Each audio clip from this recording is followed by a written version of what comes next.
Hello students, आज हम mole concept के बारे में डिस्कस करने जा रहे हैं और इसको डिस्कस करने से पहले मैं एक बात यहाँ ये कहना चाहता हूँ कि हम लोगों ने केमिस्ट्री में जो भी 9th-10th में पढ़ा है वो हमें पता होना चाहिए। वो सारी इन्फॉर्मेशन हमें यहाँ पर काम आने वाली है। ठीक है, तो हम यहाँ पर ये मोल कॉन्सेप्ट शुरू करते हैं और देखते हैं कि हम आसानी से इसको कैसे सीख सकते हैं। ठीक है, तो मोल अगर हम देखते हैं, अगर हम मोल को डिफाइन करना चाहें तो इसको डिफाइन कर सकते हैं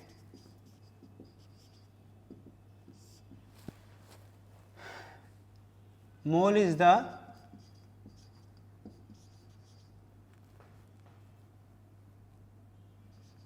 the unit of quantity of matter.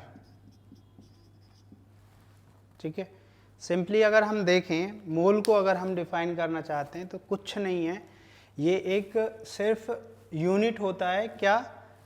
Quantity को मेजर करना है मुझे, मैटर की क्वांटिटी को मेजर करना होता है, तो उसी के लिए एक यूनिट यूज़ करते हैं। ठीक है, अभी तक अगर हम बाकी यूनिट देखते हैं तो हम ऑलरेडी जो क्वांटिटी के लिए यूनिट यूज़ करते हैं सबसे ज़्यादा फैमिलियर है वो है मास।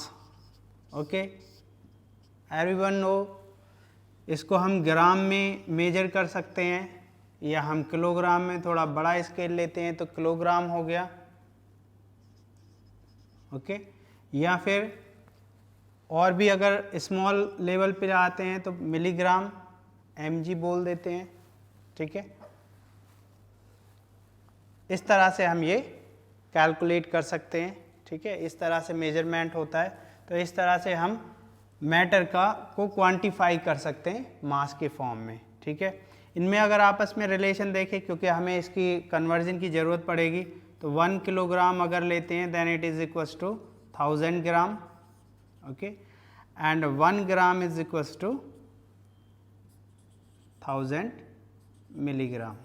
ठीक है, तो हमें यहाँ पर कन्वर्जन की ज़रूरत पड़ेगी, इस तरह से हम इसको कन्वर्ट कर सकते हैं।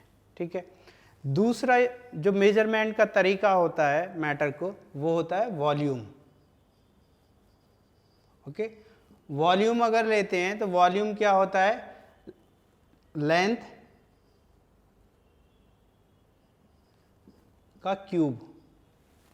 ठीक है, कोई भी मेजरमेंट अगर वॉल्यूम मुझे मेजर करना है तो 3 लेंथ दिए हुए हैं, उसको हम मल्टीप्लाई करेंगे, वॉल्यूम निकल आता है।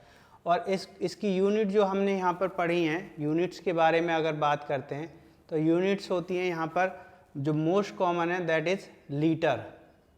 ओके, उसके बाद अगर देखते हैं तो यहाँ पर मिलीलीटर भी यूज़ करते हैं, ml। इन दोनों में आपस में अगर रिलेशन देखते हैं तो 1 लीटर इक्वल्स टू 1000 ml। लेकिन लेंथ देखते हैं, यहाँ पर देखो लेंथ है, लेंथ का मतलब है कि लेंथ का जो यूनिट होता है वो होता है सेंटीमीटर। तो सेंटीमीटर या मीटर हो सकता है, तो मैं यहाँ पर मीटर क्यूब। ठीक है, वॉल्यूम अगर लेते हैं तो डेराइव्ड यूनिट अगर देखते हैं इसका, ये हो गया metre cube. Metre cube is equals to, मैं अगर इन दोनों में अब रिलेशन निकालना चाहूँ लीटर में और मीटर क्यूब में, तो यहाँ पर मुझे क्या देखना पड़ेगा? इसको अगर कन्वर्ट करना है तो सिंपल सा होता है, यहाँ पर 1 metre cube is equals to 1000 litre. ठीक है, इस तरह से हम कन्वर्ट कर सकते हैं, क्योंकि हम कई बार वॉल्यूम है, वॉल्यूम को हम कैलकुलेट करते हैं, डायमेंशन है उसका हम मल्टीप्लाई करके निकाल सकते हैं, तो हमें यहाँ पर फिर लीटर में चाहिए होता है वॉल्यूम, तो ये कन्वर्जन फैक्टर हमें ज़रूरत पड़ेगा। ठीक है, तो इस तरह से हम यहाँ पर यूज़ कर सकते हैं। एक जो यहाँ पर तीसरा यूनिट हम यूज़ करते हैं,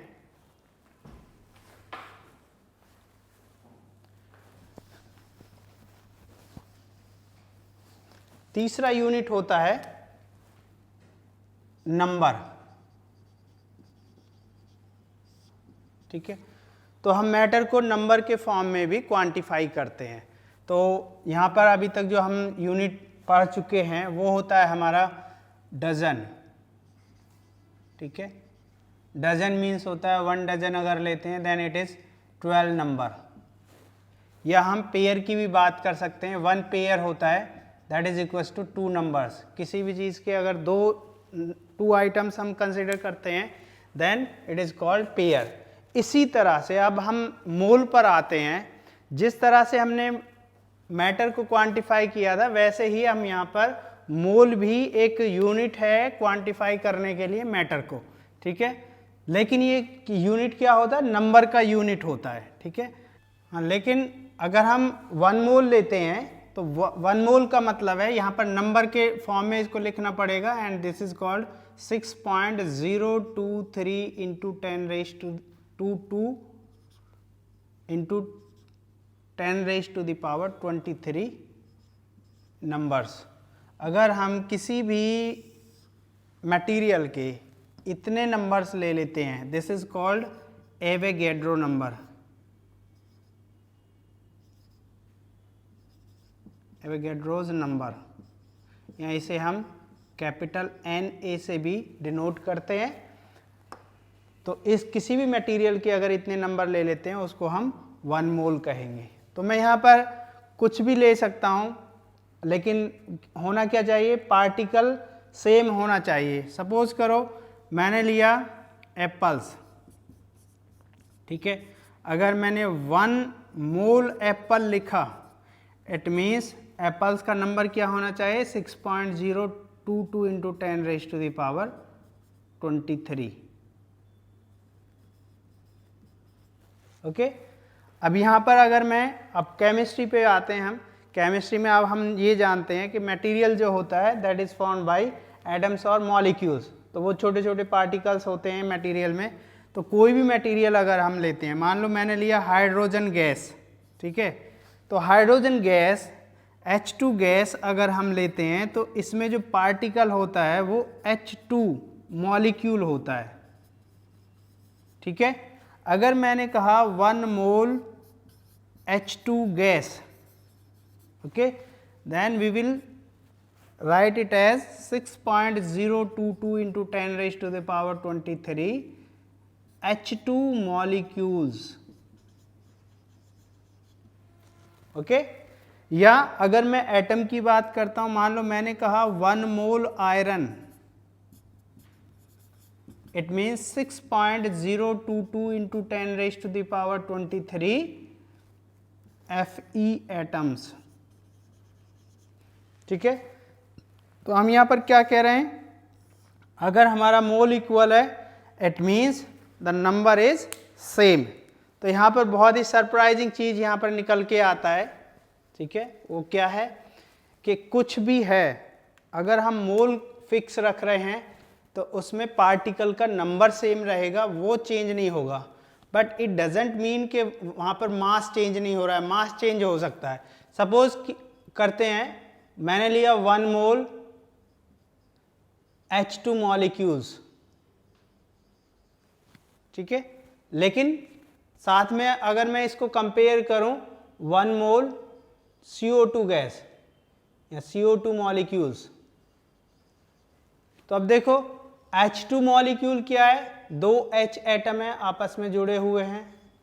लेकिन CO2 अगर लेते हैं तो C एटम है, double bond O double bond O, इस तरह से ये एक मॉलिक्यूल होता है। यहाँ ऑफ कोर्स अगर इस पार्टिकल की बात करते हैं और इस पार्टिकल की बात करते हैं तो दोनों में ये मास का डिफरेंस होगा। ये स्मॉल पार्टिकल है, ये बिगर पार्टिकल है, it means the mass is different. Number अगर देखेंगे दोनों के तो 1 mole H2 equals to 1 mole CO2 equals to 6.022 into 10⁻23। मतलब नंबर फिक्स रहेगा, लेकिन मास के टर्म्स में अगर देखेंगे तो वो डिफरेंट होगा, ठीक है। तो अब यहाँ पर हम देखते हैं कि अगर मुझे मोल, सपोज करो मुझे क्वांटिटी दिया हुआ है मैटर का, मास में दिया हुआ है, ग्राम में दिया हुआ है या किलोग्राम में दिया हुआ है, तो उसमें हमें ये कैसे पता चले कि उसके मोल कितने होंगे, तो वो हम नेक्स्ट वीडियो में डिस्कस करते हैं। Okay, thanks.